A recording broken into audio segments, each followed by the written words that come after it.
Sadəcə olaraq bir hədis oxuyuram, kitabın üzündən oxuyub tərcümə edirəm sizin üçün. Qısa şərhlə sözümü tamamlayacağam.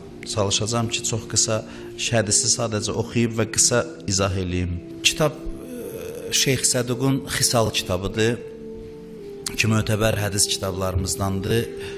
163-cü hədisdir. İmam Sadiq əleyhissalamdandır bu hədis. İmam Sadiq əleyhissalam buyurur ki, Salasetun yəşkunə ilallah əzzə və cəl. Buyurur, 3 kəs ya 3 şey qiyamətdə Allaha şikayət eləyəcək. Bilirsiniz ki, ilahi məhkəmə olacaq, şahidlər olacaq, şəfayət eləyənlər olacaq, şikayət eləyənlər olacaq. Böyük bir məhkəmə bizi qarşıda gözləyir. Qiyamət məhkəməsi. O məhkəmədə buyurur, 3 şey şikayət eləyəcək bizdən. Birincisi buyurur, məscidun xərabun la yusalli fihi əhluh və alimun beynə cühhal və mushafun muallaqun qad vəqa'a aleyhi qubarun la yuqra'u fih. 3 şey insandan şikayət eləyəcək. 1. Məscid şikayət eləyəcək. Bir dənə şey deyim ki, bu 3 şeyin 3'ü həm də şəfayət eləyəcək. Qoy deyim nədir, sonra deyim şəfayət haqqında da danışaq. Bir, o məscidlər ki, onun yanından yaşayıb cəmaat gedib namaz qılmırdı orada. Məscid şikayət eləyəcək. Bax, bu məscid burada namaz qılmağa gələ bilib cəmaat namazına gündəlik gəlməyən adamlardan şikayət eləyəcək. Qiyamətdə şikayətçi düşəcək. İkinci, buyurur, cahillər arasında alim şikayət eləyəcək. Üçüncü buyurur, Quran ki, onu oxumurlar, toz basıb qalıb, ondan bəhrələnən yoxdur, o şikayət eləyəcək qiyamətdə. 3 şey şikayət eləyəcək. Və başqa hədislərdə var, bu 3'ü şəfayət eləyəcək. Biri budur ki, buyurur, qəbirdən duran kimi, kəcavə qədimdə əvvəllər dəvənin üstünə qoyulurdu, insanlar o kəcavəyə minirdi. Buyurur ki, insanın gedib gəldiyi məscid, könül bağladığı məscid, qiyamətdə kəcavə şəklində gəlib qəbirdən onu çıxardıb aparacaq cənnətə. Məscidin şəfayəti var. Alimlər bilirsiniz şəfayət eləyəcək qiyamətdə. Hədisdə var, abidə deyəcəklər, gir cənnətə, alimə deyəcəklər, diyan, kimləri ki, dünyada hidayət eləmisən, kimləri dünyada düz yola istiqamətləndirmisən, diyan indi burada, onları da apar özündən. Alim cənnətə tək girməyəcək. Kimlərin ki, hidayətində vasitə olub, qiyamətdə də Allahdan istəyəcək ki, bunlar da məndən geçsin. Allah da sözünü qaytarmayacaq. O alimlər ki, onların vasitəsi ilə cəmaat içində hidayət çırağı idilər. Cəmaata düz yolu göstərirdilər. Onlar qiyamətdə cəmaatı öz dalıcan cənnətə aparacaq. Hüququ Allah onlara verib. Üçüncü də Quran şəfayət eləyəcək. Peyğəmbər buyurur, fitnələr sizə qara buludlar kimi üz gətirəndə Qurandan bərk yapışın. Çünki o, şəfayəti rədd edilməyən şəfayətçi, şikayəti rədd edilməyən şikayətçidir. Quran minnətçi düşsə, şəfayəti rədd edilməz. Quran şikayət eləsə, şikayətini də Allah rədd eləməz, qəbul eləyər. 3 şey bizdən şikayət eləyəcək. Bir məscidlərdir, orada cəmaat namazlarında iştirak eləmək. Gözü görmürdü bir kişinin, dedi, ya Rəsulallah, gözüm görmür, məscidə gedə bilmirəm. Bilirsiniz, demədi, üzürlüsən, sən gözün görmür, baxan da yoxdur, əlimdən tuta apara deyir. Heç cür gedə bilmirəm. Görün, nə buyurdu? Buyurdu, məsciddən evvəcən kəndir çək, ip çək, ipdən tuta gəl, məscidə namazını tərk eləmə, cəmaat namazını tərk eləmə. Cəmaat namazıdır, cümə namazıdır. Düzdür deyirlər, məsələn, bu məsciddə küçədə olur, cəmaat dayanır, amma ümumi namaz qılanların neçə faizi gedir cümə namazlarını? Bizim məzhəbini etiraf eləyib məsələlərə yanaşmasında nöqsanlar var. Biz başqalarını tənqid eləməyi sevirik, amma bəzi şeyləri öyrənməliyik.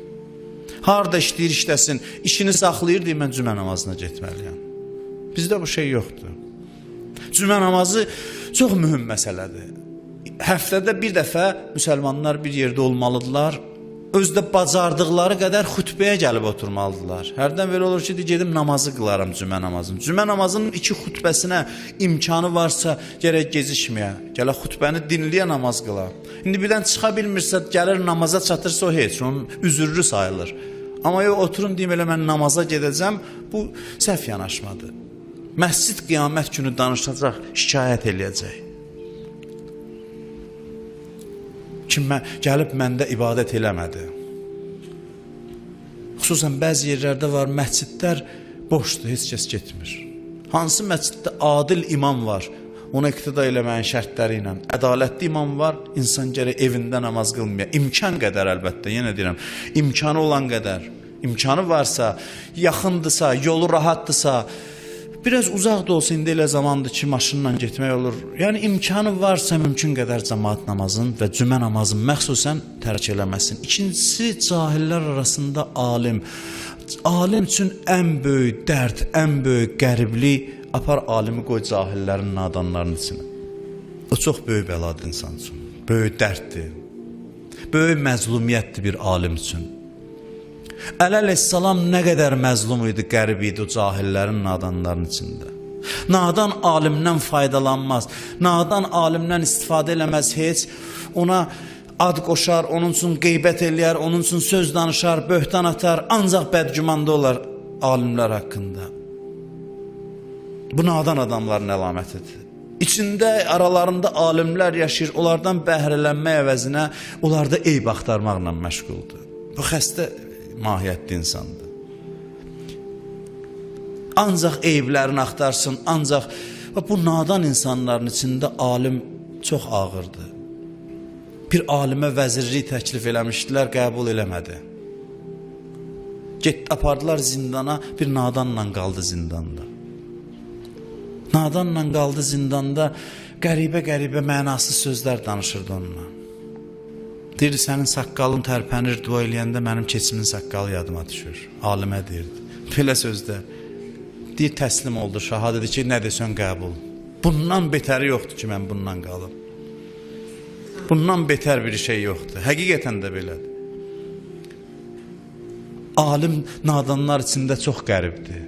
Neçə dəfə demişəm, İsa aleyhissalam dedi ki, o hədis mənə o qədər təsir elədi onu oxuyanda. İmam Sadiq əleyhissalamdan da deyəsən bu hədis İsa Peyğəmbər barəsində deyir. Dedi ki, o əzəmətdə Peyğəmbər qaçır. Deyirlər, hara qaçırsan? Deyirdi, nadanın əlindən qaçıram. Cahilin əlindən qaçıram. Allahın izni ilə ölüləri diriltdim. Allahın izni ilə ölümcül xəstəyə şəfa verdim. Nadanla bacarmadım ki, bacarmadım. Düz söz dedim, əyriyə yozdu. Öz başa düşdüyü kimi, öz dar düşüncəsi ilə başa düşdü. Üzr istəyirəm, qandıra bilmədim. Çox üzr istəyirəm bu qanmayan insanların bəzisini, nadan insanların bəzisini. Alimin elmindən istifadə eləmək haqqında qiyamətdə soruşulacaq ki, alimdən nə dərəcədə faydalandın? Mən oxumuşam tarixdə neçə min kilometr yol gedib bir hədis eşitmək üçün adamlar. Elə Azərbaycanın özündə keçmişdə bir dənə din xadimi olub bir yerdə cəmaat dərs oxumaq üçün ayaqla nə boyda yol gediblər ki, gedib ondan nəsə bir söz eşitsinlər. İndi amma əlhəmdülillah, demirəm qane edici dərəcədə, amma imkanlar var, amma ondan faydalananlar azdır. O gün mən baxırdım, deyir, Uveysi görmək üçün nə boyda yol getdim, Kufədə onu tapdım. Uveys Peyğəmbərin səhabəsi də demək olmaz, çünki Peyğəmbəri görməmişdi. Amma Peyğəmbərə əziz adam idi Uveys. Deyir, bilirdim o nə dərəcədə mərifət sahibidir. Getdim, gördüm dəstəmaz alır, dedim, bir söz mənə dinəm. Böyük, uzun yol gəldim. Sənin görüşüvə gəlmişəm. Mənə bir söz dedi, inanmıram, Allahı sevən adam ondan başqası ilə ünsiyyətə can atsın. Deyirdim, yox, hər halda mən bu qədər zəhmət çəkib gəlmişəm, mənə bir sözdür. Bir cümlə söz dedi. Dedi, yatanda ölümü balışının altında, səhər duranda gözün qabağında gör. Bu bir. İkincisi də günahın kiçiliyinə yox, Allahın böyüklüyünə bax. Əgər günahı kiçik sayırsansa, əslində Allahı kiçik sayırsan. Bu iki cümlə üçün nə boyda yol gəlir, qət edir ki, bu iki söz öyrənsin. Amma bəzən bunun əksini görürük. Düzgün, lazım olan sözü soruşmur. Soruşur ki, Musa Peyğəmbərin anasının adı nə idi? Məsələn, nə evə lazımdır Musa Peyğəmbərin anasının adı? Ya biri gəlmişdi, Yadımdan çıxıb deyəsən Mirza Şirazi idi. Deyəsən alimlərdən biridir, böyük mərcə təqlidlərdən biri. Deyir, oturub məsciddə namazı gözləyir. Biri də gəldi sual soruşmağa. Elə həmin sualı yadıma düşdü. Soruşmağa gəlib ki, deyir, soruşur ki, Həzrət Musanın anasının adı nə idi? Deyir, bu etina eləmir, təsbihlə zikir deyir. Təzdən soruşdu ki, Həzrət Musanın anasının adı nədir ağa? Deyir, zikirdir. Üçüncü dəfə soruşanda bu gedir səcdiyə. Səcdiyə gedir, biraz gözləyirlər, səcdədən qalxır. Yanındakılar da deyir, ağa bu sizdən söz soruşdu, siz səcdə edirsiniz. Deyir, heç getdim Allaha şükür eləyəm. Şükür səcdəsinə getdim ki, mənim təqlid eləyənlərim, müqəllidlərim bütün məsələləri bilirlər, əlhəmdülillah. Bir dənə Musa Peyğəmbərin anasının adı qalıb. Allaha şükür elədim ki, şükür Allaha savadlıdırlar da, bütün lazım olan şeyləri bilirlər. Zülcənah deyir, erkək deyə dişi.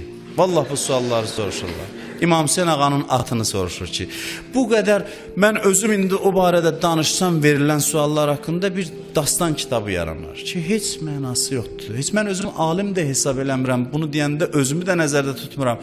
Amma hər halda insan bugün lazım olan, faydalı bildiyi, lazımlı bildiyi bir şeyləri bilən insanlardan öyrənməlidir. Öyrənməsə qiyamətdə o bilənlər şikayət eləyəcək ki, mən bilirdim, məndən faydalanmadılar, məndən öyrənmədilər və üçüncüsü Quran şikayət eləyəcək. Quran Allahın bizə verdiyi ən dəyərli neymətdir. Hər gün Quran oxumaqdan qəflət eləməyin. Bir kiçik qardaşınız kimi sizə bunu deyirəm ki, Qurandan bir neçə ayə də olsa hər gün oxuyun. Ərəbcə hərfləri öyrənin, ərəbcə də üzündən oxuyun, tərcüməsinə də baxın mütləq ki, biləsiniz nədən söhbət gedir. Amma Quranın ayələrini oxuyun. Quran ayələrini ərəbcə oxumaq bir neçə ayə də olsa ruhu təmizləyər, ruhu cilalayar, o pası tökər insanın ruhundan. Quran o qədər gözəl kitabdır ki, hətta hərfi bilməsəndə deyir, aç ərəbcəsinin xəttinə bax, xəttlərinə, ayələrə baxmağın özünün qəlbində insanın təsiri var. İnsan gərək Quran oxuya bilsin. Ərəbcə Quran oxuya bilsin. 28 hərfdir. Bir dəfə vaxt qoysun, hər işə vaxt tapırıq, amma Quran öyrənməyimizə yox. Mənasını bilmə, eybi yox. Ərəbcə oxu, şükür Allaha tərcümə kitabları da var. Qoy, hər bir səhifə oxu, tərcüməsinə də bax nə oxudun. O ərəbcənin insan ruhunda xüsusi təsiri var. Mən bu misalı demişəm. Deyirdi ki, mən başa düşmürəm, bunun mənə nə xeyri? Bir nəfər də dedi ki, məsələn, alma yeyirsən, İçindəki vitaminlərdən bəzən ancaq alimlərin xəbəri var ki, onun nə faydaları var. Sən bilmirsən, yeyirsən, o xeyrini, bildin, bilmədin, öz xeyrini göstərir. O xeyri onsuz da dəyəcək sənə. İstəyib biləsən, istəyib bilməyəsən. Quranda belə bir kitabdır. Bilsən, lap gözəl, ərəbcə biləsən. Onun faydası lap çox olar, amma heç bilməsən də gündə nə qədərsə ayə oxuyun, o qəlbə gündə çox qara nöqtələr dəyir. İstər-istəməz cəmaat içində yaşayırıq. Bəzi günahlar eləyirik, o axşam yatmamışdan qabaq biraz Quran oxuyanda qəlbi elə bil nizamlayır. Qəlbi nizamlayır Quran ayələri. Qəlbi aram eləyir. Ona görə Quranı oxuyub, onun haqqında düşünüb və ona əməl eləməyimiz lazımdır. Bu hədisi təbərrük olaraq İmam Sadiq əleyhissalamdan sizə təqdim elədim.